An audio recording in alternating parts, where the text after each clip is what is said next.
What is up, everybody? This is my future colonization project for Shonker Donker Shonker Luffagus Clash. Now, hold on a minute, Dutch. Is this gonna be peak, Dutch? Yes, Arthur, it is going to be peak, my guy. Now, I've been here to answer one very important question, and that is, as humanity gets ready to colonize Mars, the moon, and the deep sea, and worlds we haven't even named yet, what will the future of colonization look like? And I am here to say that it is glorious. Now, for the sake of some world building, let's get a few things straight here. The year is 2200, so that's 2200. Humanity has been unified under the Terra Federation, and after centuries of searching, we have discovered a rare and very powerful resource called Verosium. Now, Verosium is a crystalline material formed deep beneath the planet's crust under extreme pressure and intense heat. It has one very extraordinary property. And by the way, it looks kind of like this. It can store and release massive amounts of energy with almost zero heat loss. Right? And using Verosium, humanity built the first FTL drives, which means faster than light, by the way.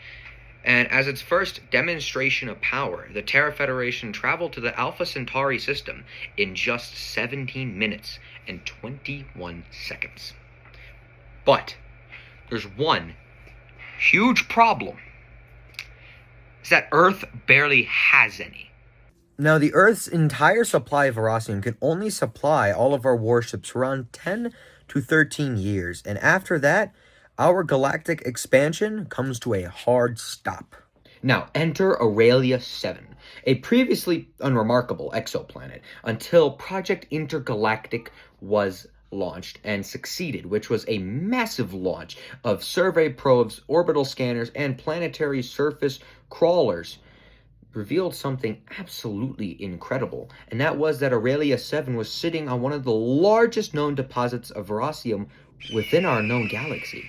Now, for the purposes of this project, I'm just going to assume that I am the director of the Galactic Colonization Project, a Terra Federation initiative created with one mission, and that is to expand humanity into the stars.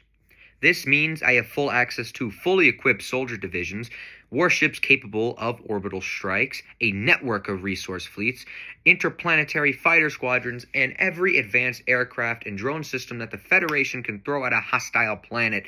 Basically, if something exists between a pocket knife and a planet-annihilating laser, it is on my budget sheet, okay? So now, with all of that established, let's get into the colonization of Aurelia 7. So, the first thing we did was send a huge wave of probes, robots, and rover teams to Aurelia 7 for 6 months straight.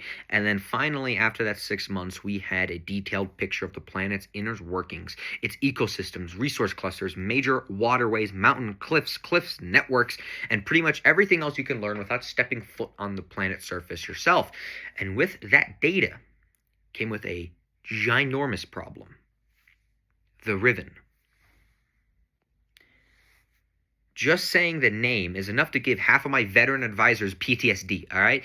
These things are pure nightmare fuel, so let me break down what we're dealing with right here. Physically, these things are closest to Earth's arachnids. If you took an arachnid and put on Sam Sulek levels of steroids, all right?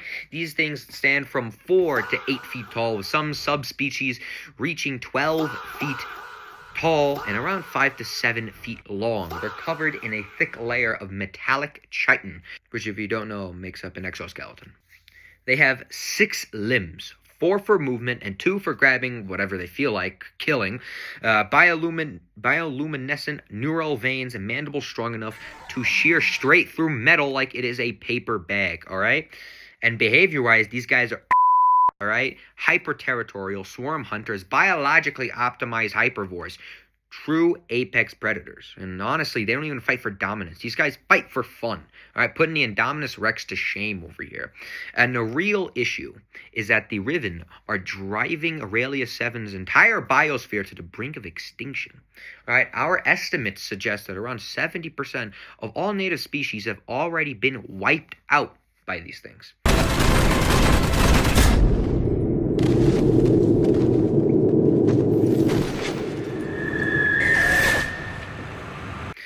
And worst of all, they are directly blocking our access to Verosium, okay? Because, so this is where things get interesting.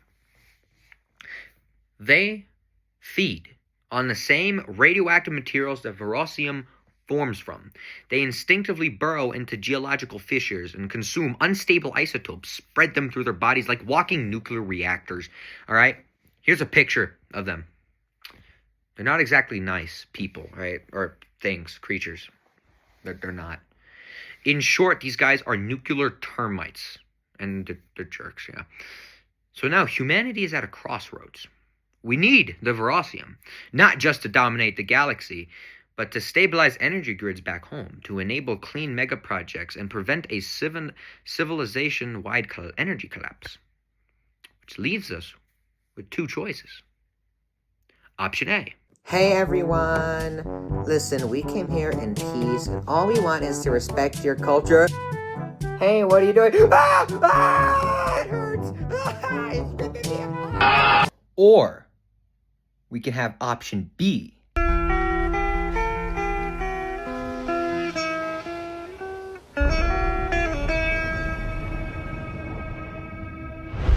Weapons don't have instincts. Weapons don't have loyalty. Weapons don't have judgment.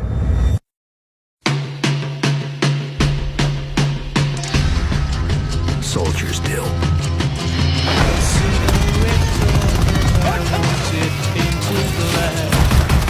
What happens when the soldier becomes the weapon?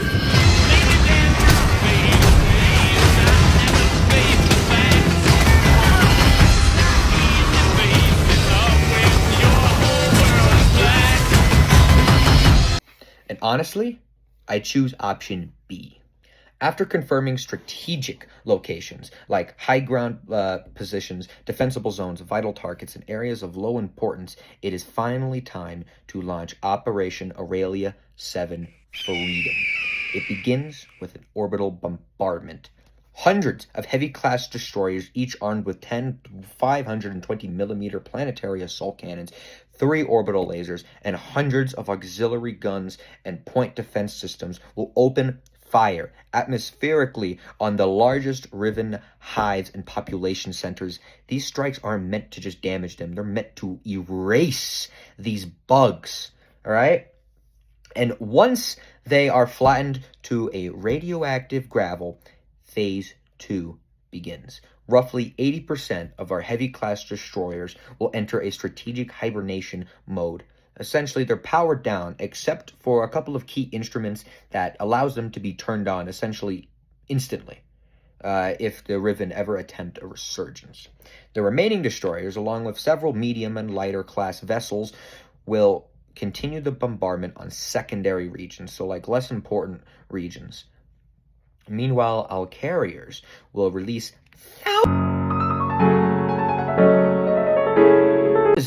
of atmospheric strike craft, delivering waves of napalm runs and precision 500-kilogram munitions. Administering freedom.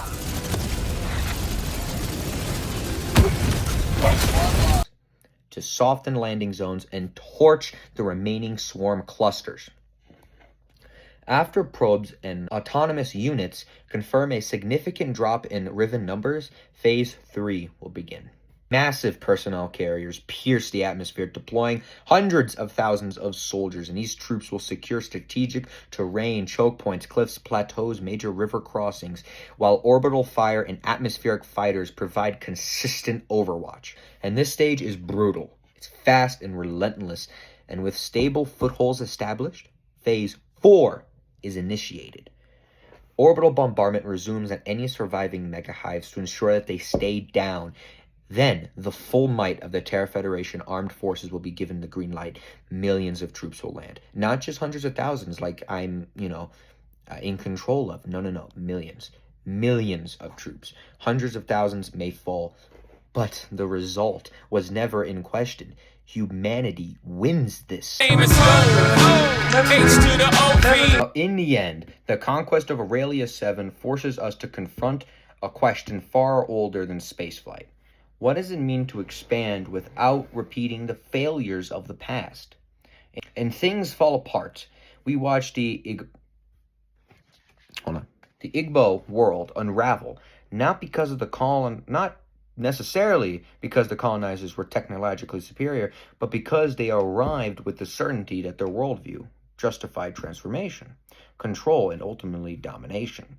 The result was a cultural destruction, and the collapse of the indigenous systems under their own weight, and the erasure of voices that were never allowed to speak for themselves. Now, the difference this time is that the consequences were not cultural, they were ecological. Aurelia 7 was already collapsing. Its ecosystems were being consumed from within. And in acting, we are forced into the same moral gray zone that... Oh my god, the Akibi. I think that's... Akbibi. Okay. Akbibi illustrates so clearly. When you intervene in another world, no matter what the reason, you will unavoidably change it. What matters is how we choose to rebuild afterwards. And Earth's past has taught us anything, is that victory means nothing if it leaves devastation behind. So on Aurelia 7, we chose a different path. Restoration instead of exploitation. Stewardship instead of dominion. And a future where the planet does not simply fuel humanity's growth, but becomes a place where life, both human and the leftover native populations, has a chance to recover. Now, after a successful occupation is secured, the Terra Federation will initiate Operation Aurelia 7 Revival. The remaining Riven are confined into tightly controlled zones, and quarantine territories are monitored by drones, satellites, and automated kill grids.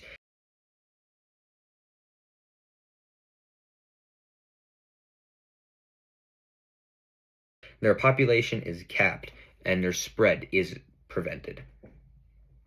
The surviving native wildlife is studied, protected, and given the chance to reclaim parts of the planet that were devastated, destroyed by the Riven. And with Aurelia 7 stabilized, the extraction of Verosium, along with dozens of other valuable metals, rare elements, and industrial resources, begins. But this time the extraction is done sustainably, minimizing harm to the recovering ecosystems that the Riven nearly destroyed. So Aurelia 7 won't just be conquered, it will be reborn.